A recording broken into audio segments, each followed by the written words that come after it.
Yeah. Yeah. Is it really that bad? Yeah, of course it fucking is. Alright, let's do this. Yeah.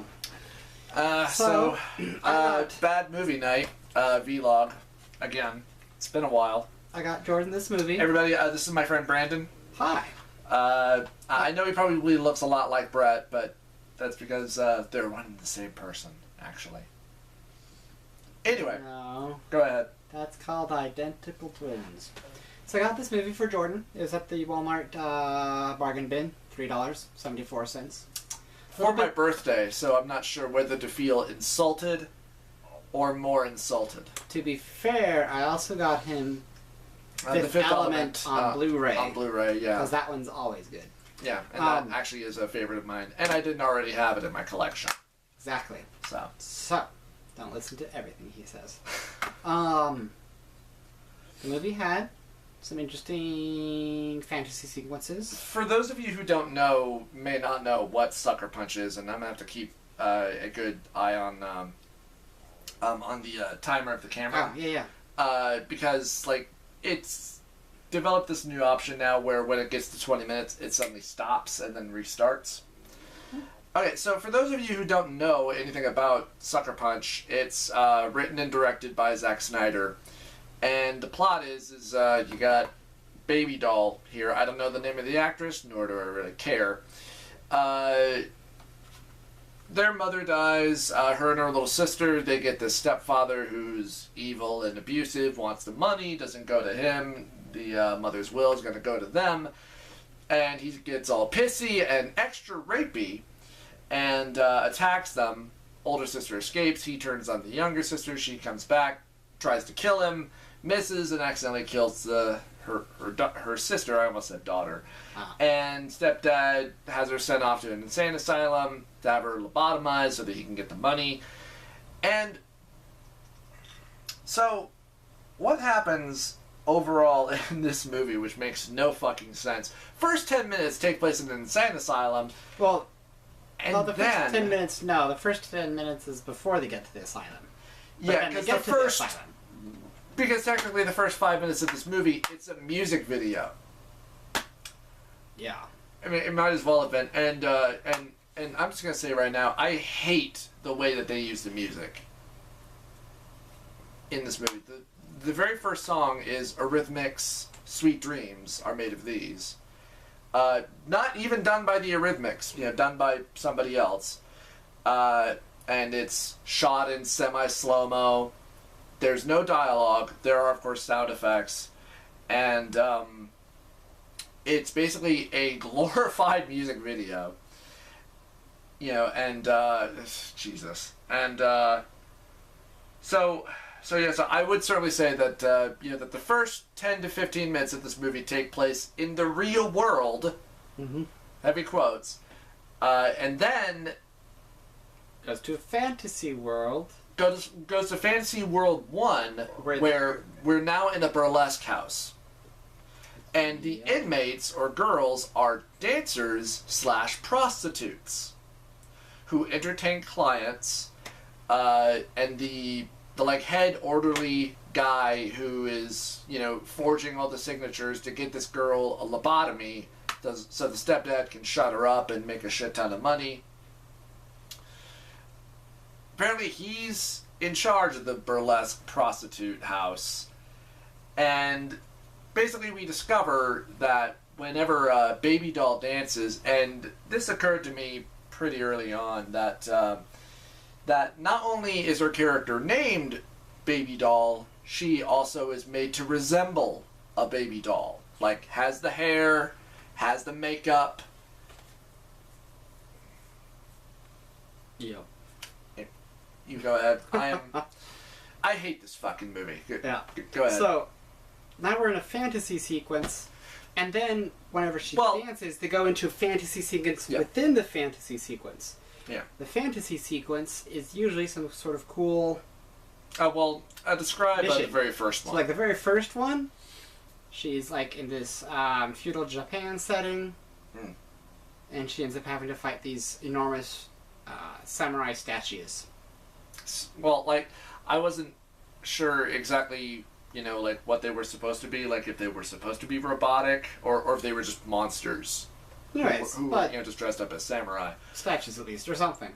But basically, you've got 4 of these sequences. The first one, she's in feudal Japan fighting giant Samurai monsters. Statue monsters.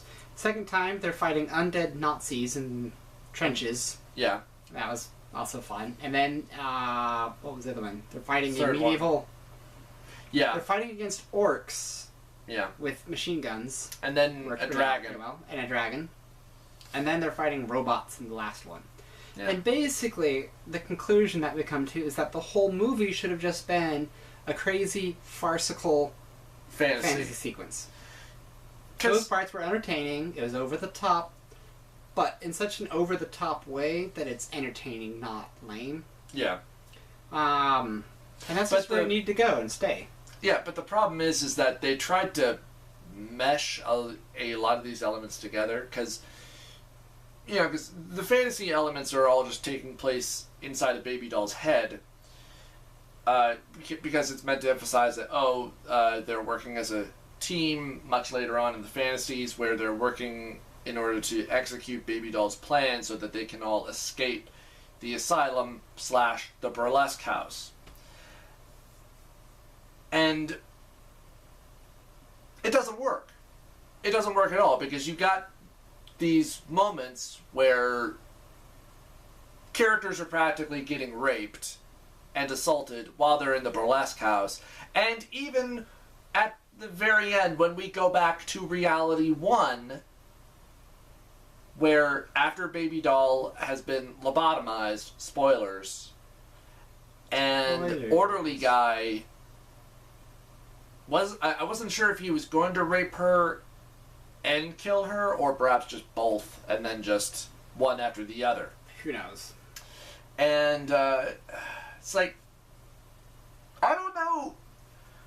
I'd like to know who thought this was all a perfectly good idea.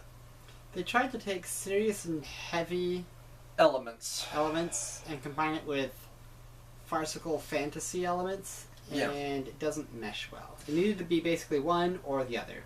What it just should have been was somebody saying, hey, these fantasy elements are really cool, the rest of this movie sucks. Yeah, we should just take those fantasy elements and just have the whole movie just be around that. Mm-hmm. And the movie would be fun and silly and cool. And on top of that, you could market it as like, hey, we got lead roles that are filled with women, and they're being badasses. Instead, it has to be bad melodrama that also has to overemphasize and really force and even kind of, I don't want to say romanticize, but it does kind of glorify rape in this, because when it shows it, it shows it in slow motion, and it glorifies it. It does. Because you got 3 scenes, I think, because there's a scene with the stepfather, there's a scene with the cook and Rocket, and then you got the orderly, the guy that's in charge of it all. So you got at least like 3 scenes there. And I mean, one thing I will give this movie is the character of Rocket, who was actually the only really interesting and pretty cool character, and she's the first one that has to die. But, she dies sacrificing herself, as a good character like that would do. The character of Baby Doll, I find she's incredibly weak. Not just in terms of, that she's a bad actress, and yeah, these are her fantasy sequences, but so, I mean, we know they're fantasy sequences, so we know they're not real. And what I find is so silly about it is that they only take place when she dances, because it's meant to emphasize that her dancing is just so incredible that it goes into the... And what I find so stupid is... Okay, so the scene when Rocket dies, we see her kind of start to dance, before we go into the sequence. And it's her casually doing what any average stripper starts doing for their dance, where they just stand there and they kind of sway, and then they go into their thing. And, and I cracked a joke at one point about maybe the reason for all the fantasy sequences is because she can't dance. Possibly. And yeah, I mean, the CGI scenes look good. Of course, when you throw enough money at something, it has to look good. Thank God you only paid $3 for this piece of shit.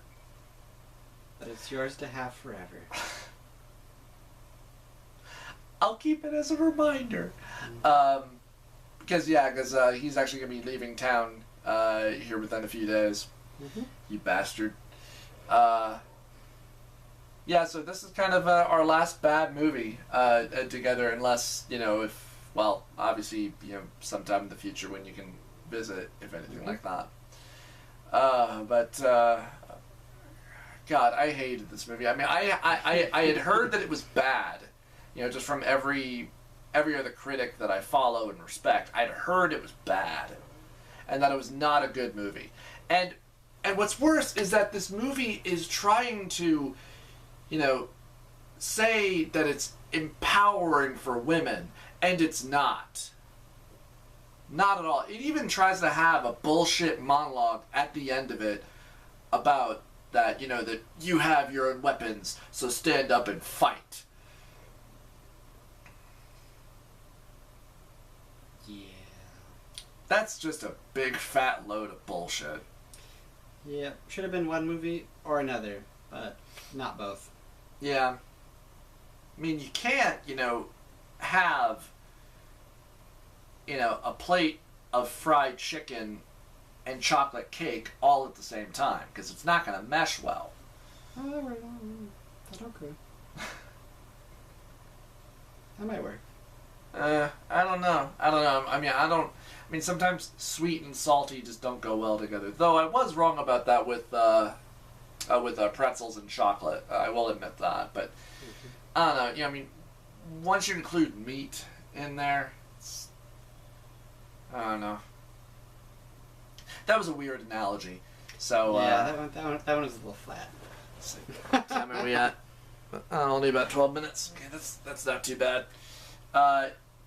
And actually, it's kind of worth noting. While we were watching this, I had mentioned to a friend of mine that we were trying to finish this, because it's taken us about a week in order to watch this, just because that's just how our schedules have been. Where first time we only got to watch about half of this, and then he had to go home, and so tonight we finished it, and now we're vlogging on it. No, we're not. Yeah, we are. No, we're not. Yeah, we are. I got a camera right there, and it's recording everything. What? Yeah. You didn't tell me that. Anyway, so take us two goes to get through this movie. Yeah, and I mentioned to my friend that we were watching this, just all about everything, and about how this movie sucks. I hate it. I don't like the way that they're using the music and everything. I mean, when you take a song like "Where Is My Mind" by the Pixies, and then you popify it, and then you take two songs by Queen, and you try and mash them together, like they took "We Will Rock You" and "I Want It All" and added some rap verses, but used it wholly inappropriately, because "We Will Rock You" is, it's an empowering song, is what it is. And you're using it for a moment where you get an overly corrupt character. I forget who the character... It's Big Roller. Yeah, well, it wasn't the High Roller, because that guy was supposed to be, this was the guy that they were stealing the lighter from. But yeah, he's this big guy, and he like whips out a cigar, and you know, and all this, and you know, and it's emphasizing him, but it's horribly inappropriate. Yeah, and it just doesn't work. But hey, leave it to a visionary like Zack Snyder to completely miss the meaning of any of that, and to glorify rape. Because that's what you want in your female empowerment movie, is glorifying them getting raped. Way to go, dickhead. Way to go. And of course, way to go to DC and Warner Brothers for backing this piece of shit. Way to go. Don't forget, Legendary Films was part of it. I don't care. Legendary Pictures.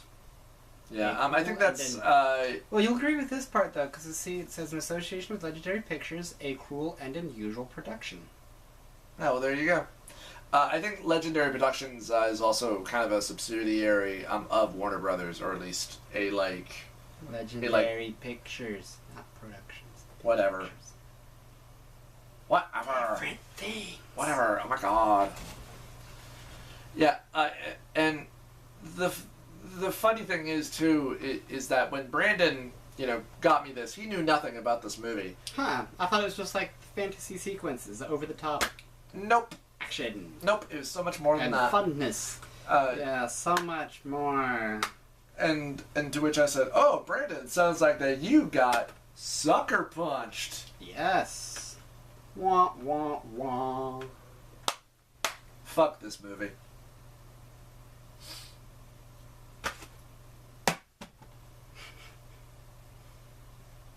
Is there anything else that you want to add? No.